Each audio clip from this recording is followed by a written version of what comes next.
বাংলাদেশের বিচার বিভাগ এবং গণতন্ত্র ধ্বংসের মূল কারিগর সাবেক প্রধান বিচারপতি এবিএম খায়রুল হককে অদ্যাবধি গ্রেফতার বা বিচারের মুখোমুখি করা হয়নি, অথচ এটি বাংলাদেশের জনগণের গণদাবি বলে জানিয়েছেন বাংলাদেশ জাতীয়তাবাদী আইনজীবী ফোরামের সভাপতি জয়নুল আবেদিন।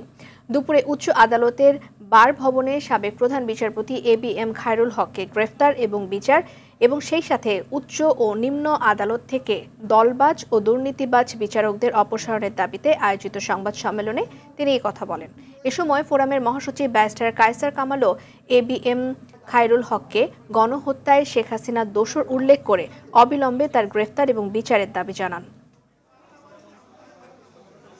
বাংলাদেশের বিচার বিভাগ ও গণতন্ত্র ধ্বংসের মূল কারিগর সাবেক প্রধান বিচারপতি জনাব এবিএম খায়রুল হক শেখ হাসিনা গণতন্ত্র হত্যার জন্য যেভাবে দায়ী, ঠিক তেমনিভাবে খায়রুল হক সাহেবও দায়ী। কিন্তু অত্যন্ত পরিতাপের বিষয়, আইন মন্ত্রণালয় এবং স্বরাষ্ট্র মন্ত্রণালয় এখন পর্যন্ত তাকে আইনের আওতায় আনার কোনো ধরনের তারা কোনো পদক্ষেপ নেননি।